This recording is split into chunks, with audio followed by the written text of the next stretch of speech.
The moment the grand hall fell silent, it felt as though the air itself was holding its breath. Chandeliers glowed softly above polished marble floors, and rows of guests sat frozen, waiting for a choice that everyone believed was already decided. This was not just a meeting of status and tradition, it was a moment that would quietly change lives forever.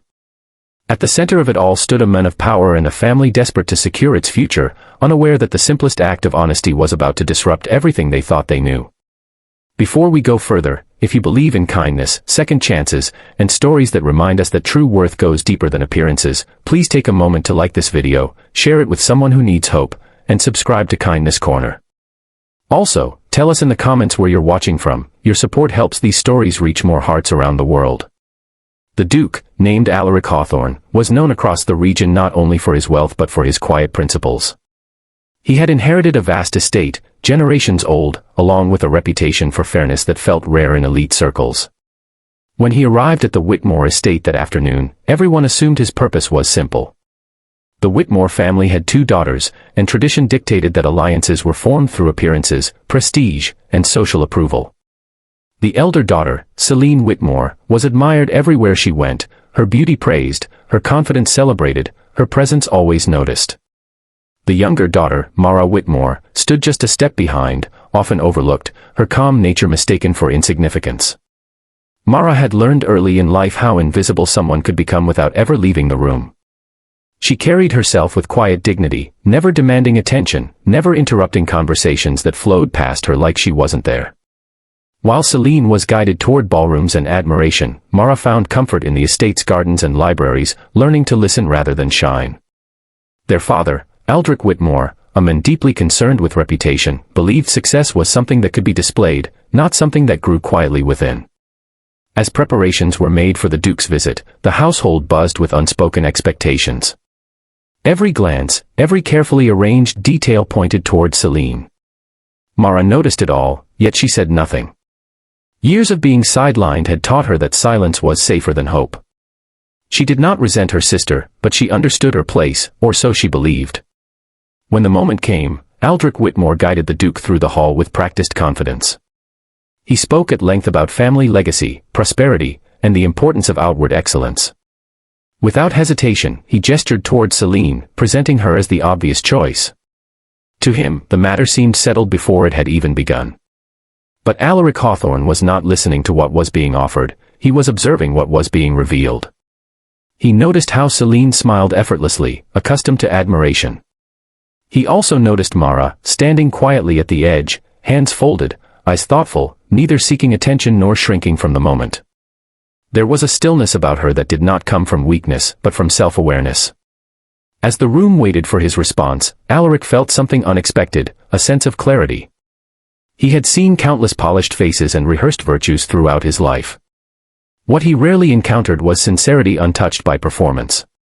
His decision, when it came, did not follow the script everyone expected. The reaction was immediate and unspoken. Murmurs rippled through the guests.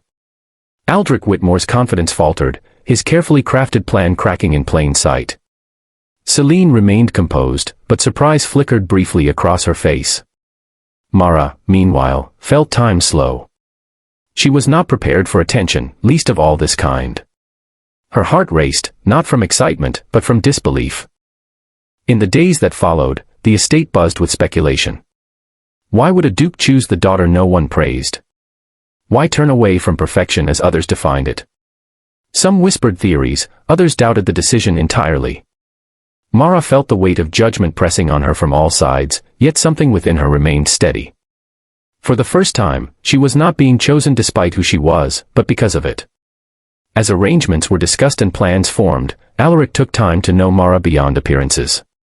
He learned of her love for learning, her compassion for those who worked quietly behind grand walls, and her belief that dignity was not something granted by status. Mara, in turn, saw men who valued depth over display, whose authority came from responsibility rather than pride. Not everything was easy. Aldrich Whitmore struggled to hide his disappointment, and society's expectations loomed heavy. Mara faced moments of doubt, questioning whether she truly belonged in a world that had never made space for her. Yet with every step forward, she realized that being overlooked had given her strength others never needed to develop. Slowly, perspectives began to shift. Staff members who had long noticed Mara's kindness felt seen through her eyes. Guests who once dismissed her found themselves surprised by her insight and grace. Even Celine, accustomed to admiration, came to understand that worth was not a competition, but a spectrum. Mara's journey was not about becoming someone else. It was about allowing herself to be visible without changing who she was. She learned that rejection had never defined her, it had prepared her. And Alaric, in choosing her, had not rescued her, he had recognized her.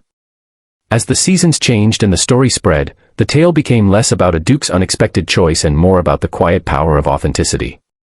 People spoke of how true value often stands silently, waiting for someone willing to see beyond the obvious.